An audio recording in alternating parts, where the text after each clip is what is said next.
welcome to the At Peace Parents podcast. I'm Casey, and I'm here to empower you in your decision making as a parent of a demand avoidant child. My goal is to share insights that will generate aha moments and support your connection with your child. I'm a mom of two amazing little boys, one of whom is PDA, and I've worked with hundreds of parents just like you to teach them how to lead their child out of burnout and find the clarity, peace, and sense of community they need.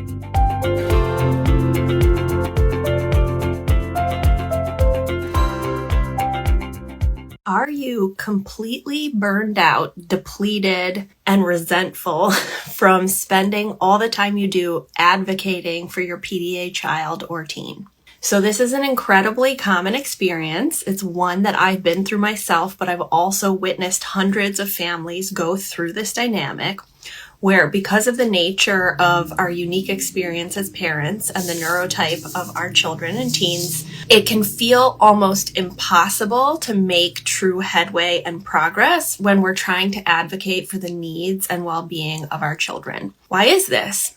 Primarily, it's because pathological demand avoidance does not yet exist as a technical diagnosis. It doesn't exist as a diagnosis in the DSM-5, the Diagnostic Statistical Manual. It produces very paradoxical behavior, often that can be explained by other diagnoses that do exist in the Diagnostic Statistical Manual, and because of masking, right, where our children appear as one version in one context and a totally different version in another. So today, I want to help you guys get unstuck and free up a little of that energy that you've been using, sort of banging your head against the wall in the vein of advocacy. So we're going to flip the script on it today, and we're going to talk about 3 concepts that I wish I had known sooner in my journey and that I teach more in depth in the Paradigm Shift program, but I'm really excited to share them with you today. Before we start, I'd love if you guys just tapped an emoji or something if you feel burned out from advocating. And this can include not just schools, but with therapists, pediatricians, friends, in-laws, grandparents, your partner, okay? Because this is a theme I have seen and witnessed, a pattern I have seen with all the families that I have worked with. If that's you, or if you're listening to this as a podcast, take a moment to reflect. If yes, I am expending all this energy, I am burned out, I'm also using my nervous system as a primary accommodation for my child's nervous system, and something's got to give. So that's the point I reached as well. So how do we free ourselves and get unstuck, and why is this so important? So I want to share with you guys a story that is specific to my lived experience with my son and the trial and error and painful experience of trying to advocate and what I learned along the way. One of the main reasons that my family moved to Michigan from Washington, D.C. was to have access to more school resources and better public schools. So we actually moved 3 blocks away from where I'm sitting right now. I can almost see it, a public school. We bought a house nearby where my son's cousins would go. Okay, so a big part of our decision making and our idea for a more peaceful environment for my PDA son who was in burnout was being able to access good public schools, and where we live had this reputation for also having good special education services. So fast forward to March of 2020 and the pandemic started. So my son was in preschool, or he was sort of in a daycare, and both my sons came home and were at home with me for 6 months. And basically we were doing a mixture of homeschooling and unschooling and our own daycare in the home. And it was a disaster because I didn't fully understand PDA, and my PDA son was resisting everything. So needless to say, by the time 6 months later rolled around and my PDA son Cooper was about to start kindergarten, I was super excited, and I knew he was outgoing, he was social, one of his special interests was other children, and I felt very optimistic for his experience. However, even though he had received an autism diagnosis, the school did not qualify him to do any in-person services, and he was supposed to simply sit in front of a Zoom call in kindergarten and participate. Okay. So, I set up his room. I did everything that I'm sure all of you did to encourage whatever age child you had or teen to participate in online schooling. Within 4 or 5 days, he was getting up from the Zoom calls, and really just like the first one of the day, and screaming and having very violent meltdowns, running outside of the front door. It was an extreme situation, but when I was corresponding and trying to provide the information about PDA, about my son's autism diagnosis, what I was receiving was basically like, this is your responsibility. You need to make sure he attends, or else he is not going to be meeting the requirements for attendance. So I, for the first week, was trying to restrain him in order to participate. But I was like, I'm not doing this. I'm not restraining my son physically so he can like show his face on a Zoom call. Flash forward over the next year, it was very difficult for me to advocate, which I continue to do, sharing information, trying to persuade, trying to convince, trying to explain PDA. And what I received was daily phone calls. We're going to share the information on his attendance with Child Protective Services, and my husband and I sought a lawyer. Okay. So this goes into the advocacy space of like, we share information, we try and explain, we try and persuade, we try and convince, and then we often move to reward sanctions with those we're trying to convince. So what's a lawyer? It's like threatening punishment to the school. So we're not getting these accommodations. We're back and forth. It's me and my husband with 8 other people on the Zoom calls from the special education department being like, he's not going to qualify, blah, blah, blah, through the school system. And he did okay. Like at the very last 6 weeks, they would have some in-person schooling. So he would attend like 1 or 2 days a week, and his teacher was great, intuitively accommodating him, and he did well. Then we moved to the next, but I am so anxious, right? After a year of back and forth with the school and all this advocacy and them not believing me and feeling crazy, right? Like I'm getting on a Zoom call trying to explain PDA to 8 people who are gaslighting me. Oh, he doesn't do that at school. PDA doesn't exist. All the things that I know all of you have heard, and that has triggered your nervous system, right? Like the types of sensations I would feel in my body during these calls was like chest pains, tightening of my jaw. I would start shaking, right? It was a very difficult experience that I know many of you have had because, you're all intelligent people and you're resourceful. And I know that many of you are very highly educated and able to articulate what's going on with your child. And you're just getting a blank stare or a brick wall. Okay.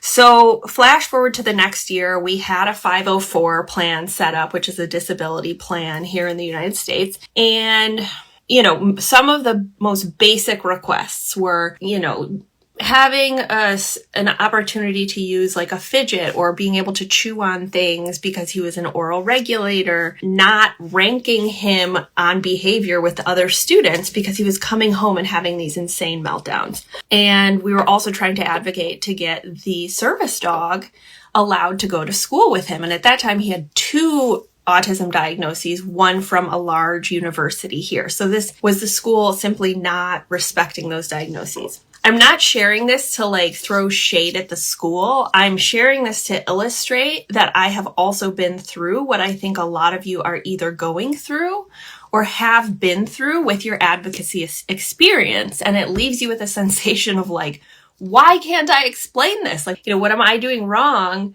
And why can't people like grasp what I'm saying, right? So flash forward, we had conflict, we had lawyers involved because of the service dog and wanting to have him there. The school had put up signs when they learned about the service dog, no dogs allowed at the school. Like it was starting to get adversarial, and I knew we weren't making headway. And I knew even if we got him, quote, the accommodations that he needed, I was going to be hyper vigilant and I wasn't going to trust that he was going to have a sense of felt safety in his body, which is what he needs to learn. But again, as I said, we live a couple blocks away, and this was a couple months into his first grade year at the public school. And we had gone to the playground of the public school over the weekend to play. And on Monday morning, I got another phone call from the school, and I noticed they had left a message. I didn't answer because I was too anxious from all the interactions. And my heart was racing, and I was so scared and anxious about what this message was on my phone.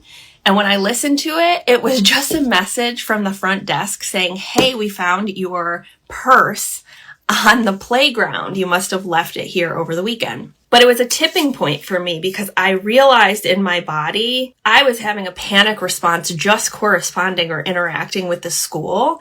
And I was so hypervigilant and scared about what was going on at school and the cumulative nervous system activation of my son, and then having to deal with the fallout of that once he came home. And it was just like this aha moment where I was like, I'm not doing this anymore, right? Like, it's not worth my energy. I don't have the energy. I'm having a trauma response. We need to do something different. Like, this type of advocacy is not working. So what did I learn from that? And what did I learn from working with hundreds of families who went through the same type of advocacy mindset that I did that hasn't worked for them? The 3 concepts I'll talk about, but at the heart of what I'm going to say is the shift was the realization that I can never control or convince another person. Truly, if they don't want to understand or learn or make changes, there's nothing I can say, explain, persuade, or convince that will change that. And actually, it's not my responsibility. What my responsibility is to decide what I'm going to do in response to these unchanging constraints. And for many of us, we have a school, a therapist, a pediatrician, a friend, an in-law, a grandparent, or a spouse who is not going to change in response to traditional advocacy. Okay? So here are the 3 concepts that have helped by flipping the script. First one is a tool from nonviolent communication, which is making a nonviolent communication request using what's called the Plato framework, Plato. So nonviolent communication is a style of communication by Marshall Rosenberg. You can read the book, and I'll cite it in this tile. But Plato just means that we're making a request, a very specific granular request, and specifying the person, location, action, timing, and object of the request. And that in response, the person we're asking, whether it's our husband or a school administrator, can either say yes or no. Okay. And from that yes or no, we get data as parents that allows us to make informed decisions. So we're still making the decisions. So we can either get a yes to our request, which means we've made progress. We can get a no, but we could do this, which leads to productive negotiation, or we could get a full stop no, which just means we have the data as parents to make decisions in response to that and move into boundaries. So I want to ground this for you with 3 different examples. So often where I see the families that I work with, and I have experienced this too, get stuck with advocacy with schools is that we're trying to convince them that PDA exists. Okay. And we get into this stuck place where we're triggering their ego in the sense that it's not something they've been trained in. They don't have the professional background and they don't have expertise in it. And we're as parents triggering that resistance and getting stuck. Okay, so what can be a lot more productive is instead of trying to educate on PDA is really honing in specifically on what your child needs. Okay, so for example, when I was advocating with the school, I would say things like trying to explain what PDA was, like his nervous system needs to feel safe. And they would sort of nod their heads and be like, yeah, okay, but like still revert to behavioral strategies because it wasn't grounded. So how do we use Plato? For example, I would like to make a request. Is it possible that during circle time, my son can have a red card that he can hold up, and when he holds up the card, he can move to the sensory corner for the duration of the circle time, for the half hour of circle time, okay? So I've made this really specific using the Plato framework. The person is my son. The location is the circle and the sensory corner. The action is him raising the red card and moving to the sensory corner.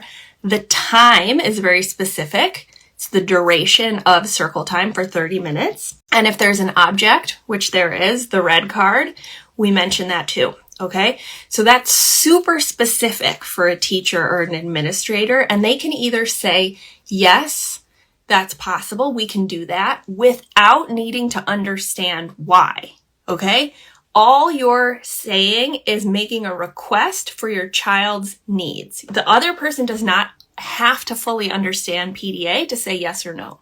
Okay, they're only responding to, can we actually implement this in the classroom? And often when we move to those specific requests, rather than the convincing, there can be a yes. There can also be a no, because we don't have a sensory corner, but we have a sensory room down the hall. Maybe we could get the OT to come, check in during circle time, right? So we're moving into problem solving instead of conflict. And then the third outcome, which is a flat out no, which happens sometimes, is also movement and progress for you as a parent, because you can see clearly whether or not you're going to be able to keep your child in this situation.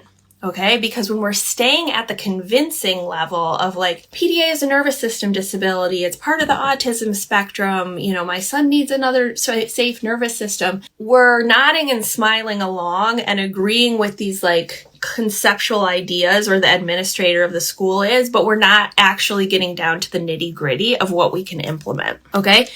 I learned this the hard way. Okay. I did not do this in my journey with school. Okay. So let's go to husband. All right. Which is definitely a dynamic that I see a lot in my work with families. We have this big picture problem where usually the father is not fully on board with the PDA lens or a non-behavioral approach to your child. And so as the spouse, what do? We move into advocacy. We share information, we explain, we share articles, we try and persuade, and then we might, because we're human, even move into that reward sanction dynamic that we're trying to move away from with our children of like, I'm going to sort of punish you because you're not learning the stuff I'm sharing with you by like, getting mad at you or whatever. Okay. So let's say the dynamic with which we have been approaching our partner is, I really need more help from you when you get home from work. I'm exhausted and I need more help with my PDA kid. And, in defense of the partner or the husband, often this is a nebulous concept and they don't actually know what to do. So we can use the Plato framework to be specific.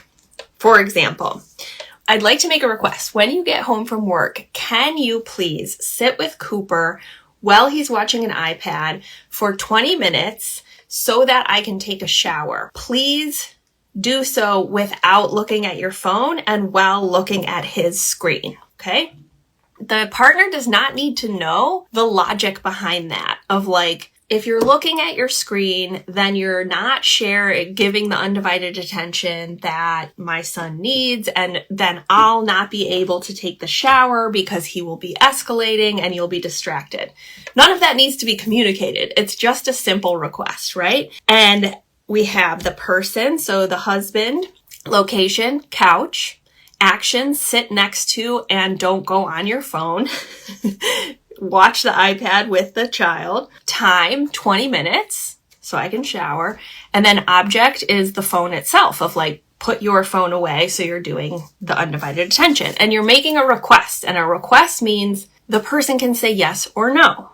Okay? So it can either be a yes, which is progress. It can be, no, I really need to go upstairs and take off my clothes and unpack my briefcase. But if I have 10 minutes, I can then give you more than 20 minutes for a shower. I can give you an hour, right? So we have negotiation, we have progress. Or it can be a no, which is a data point for your relationship, okay? And that might be a little triggering, but this is like how we make progress. Final example, in-laws.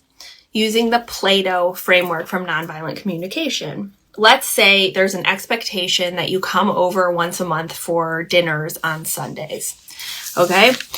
And every time you do, your child is not able to access the accommodations like screen time, not sitting at the table, not having questions thrown at them constantly because of the discomfort you have of communicating, or the inability seemingly to communicate or advocate so that the behavior of your in-laws will change. Okay? This is again why we get so depleted, because we're explaining, we're sharing information, we're trying to persuade. So instead of saying like, I really need you to understand PDA, please read this book on it, which is like, again, in the clouds and hard for people, we can make a nonviolent communication request using this framework. In-law, I'd like to make a request. When we come over on Sunday, can John please eat in the den? And can you please not ask him about what he's eating or what's on his iPad? I'm using a lot of examples with the iPad because it's easy, but you can use this how you want. So, person, the in-laws and John. Location, the den at their house. Action, refraining from commentary or asking questions. Time, I should have specified this, but during the dinner. Object, the iPad. Okay? So, again, they can say yes, and that's progress, and then we can observe whether or not they do it behaviorally. They can say no, but, and negotiate. No, but, he can use my bedroom because grandpa's working on some stuff in the den. Or we can say no, and that's data. Okay, that's data about whether or not you need to start setting boundaries. Okay? What if they say yes, but do it anyways? Okay, so we're going to move into concept number 2, which is setting boundaries, okay? Boundaries are the next step, right? So let's say you've made all these nonviolent requests and you've really made the requests, you've made them specific, you have collected your data on the yeses, the no, buts, and the negotiation and the no's, and you're learning more about what's actually going to work for your family. But where the rubber hits the road is where we see whether or not the yes is actually a yes. Okay? So, for example, let's say you've made that nonviolent request to the school. They're like, yes, absolutely. Your child can raise a little red card and move to the safe corner where there's sensory stuff. But in practice and implementation, every single day, the teacher is like, put that fidget away, or you can't leave the circle, right? Then we see consistently violations of the yes. This is data. Or we have the in-laws, and this is all very common, right? This is coming from my experience of working with hundreds of families and my own experience. So you are not alone in this. And it's not your fault. You're not doing anything wrong. So the in-laws are like, yes, absolutely, your child can, go in the den or go in grandpa's bedroom or go in the den to eat their food.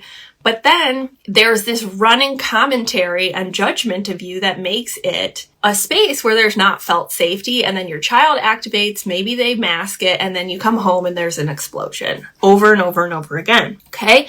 This is when we need to start setting boundaries. And this is when we really flip the script.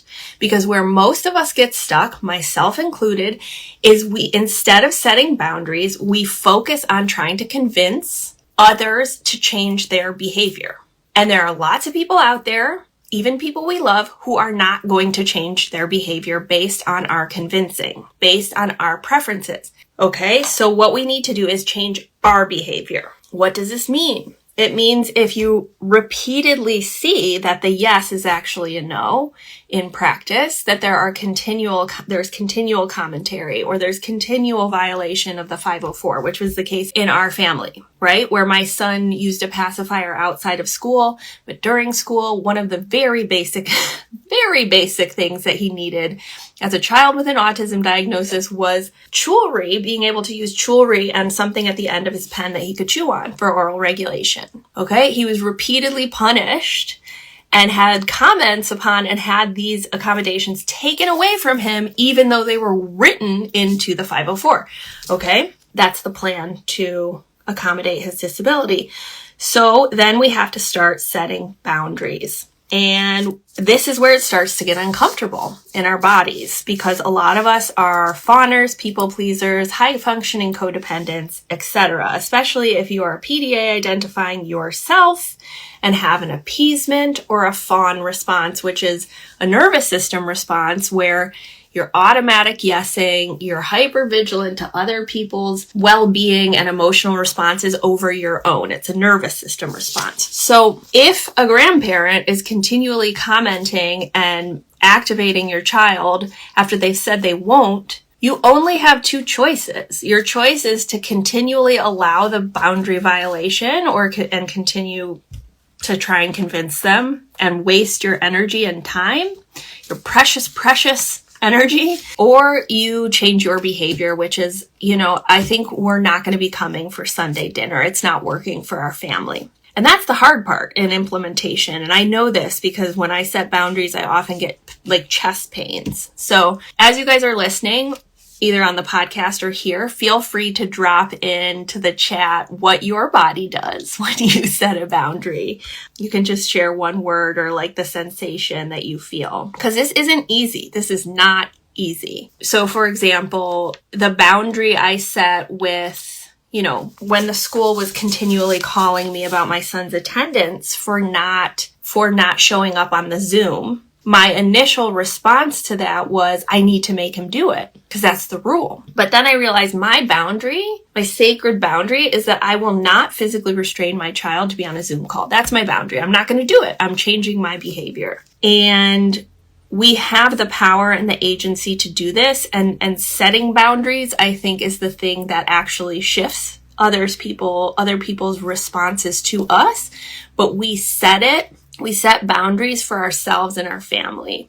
This may or may not change their behavior, right? The grandparents might realize like, oh, mom's serious about this, or the in-laws like, oh, she's not coming to Sunday dinner unless we change our behavior. Okay. And I just want to share with you guys one of the books that has been most profoundly impactful for me on this topic of boundaries, which is Boundary Boss by Terry Cole. That's not a collab plug. It's just this book saved my life plug. Finally, if we have repeated boundary violations over and over and over again, then we can move to pruning. The pruning topic, it's the third concept that we're talking about today, is removing people from your life either temporarily or permanently. The first time I heard this concept was in a New York Times article about adult friendships, where often in order to open up space for new friendships and more energy, we need to prune, like a rose bush, old friendships that aren't aligned or reciprocal. So in an extreme case, and I think all of you have gone through this or will go through this, we have had to prune certain people from our lives if they repeatedly violate our boundaries. This might look like moving to a different school, and I acknowledge the financial privilege I had to do that, but it could be also on a much smaller level. So let me give you some examples. One family I worked with, the mom had a trusted hairdresser in the sense that she gave great haircuts. However, every time she made conversation about, how are you doing? How are your kids? The mom would share, and there was a lot of judgment from the hairdresser. And what did the mom keep doing? Trying to convince, trying to explain, trying to share about PDA, et cetera, expending all this energy while she's supposed to be relaxing and getting her haircut. She did attempt to make a request. I'd like to make a request that you don't, comment on my child or whatever.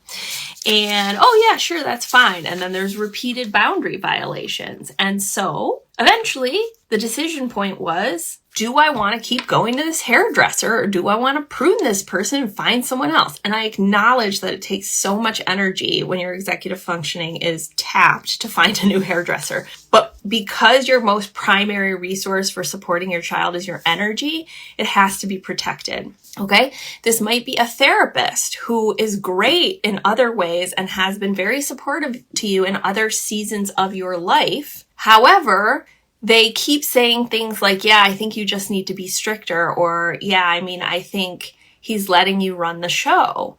That's not felt safety with a therapist if you feel like you're not seen or heard, and you may need to prune them. A support group on PDA where you have a bunch of people freaking judging you because you're making different decisions than they are and emotionally dumping into the space, okay? But you feel like you need to be there because you're learning information. But guess what? Your energy is being tapped, right? And there's all this argument and judgment, and everybody's trying to convince other people to think a different way. Whereas what you really need to do is tune into what you think, what works for your family, and set the boundary of like, this space isn't good for my mental health, whatever that is. Unfollow people. You're allowed to do this. You're allowed to prune, and it can be temporary. It can be like for the next year.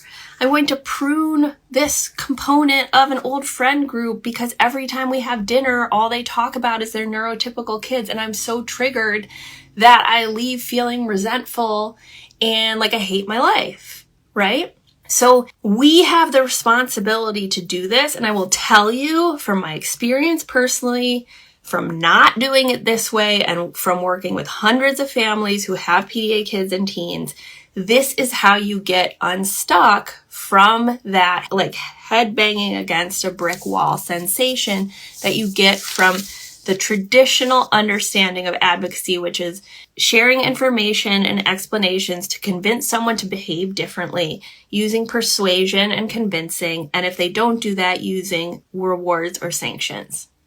Right? If there's anything we're going to learn from our PDA kids on an existential level is that you can't ever control another person, right? They have to be self-motivated to make the change and to change their own behavior. So all we can do is focus on ourselves, and it will shift things for you. So I'd love to hear, before I sign off, where are you going to either try out Play-Doh, set a boundary, or prune? I hope this was helpful to shift the mindset and your energy away from spaces of stuckness and movement towards making real progress with your child's needs and with your needs. So have a great day, everyone. It was great to see you. Thanks, everyone, for being here with me at the At Peace Parents podcast. This is your source for all things related to understanding, supporting, accommodating, and advocating for your PDA child. To go deeper on any of these topics, check out my course offerings and masterclasses at the website www.atpeaceparents.com. To completely transform the way you think about and relate to your child and to bring peace and stability to your home, join us for the next cohort of the Paradigm Shift program.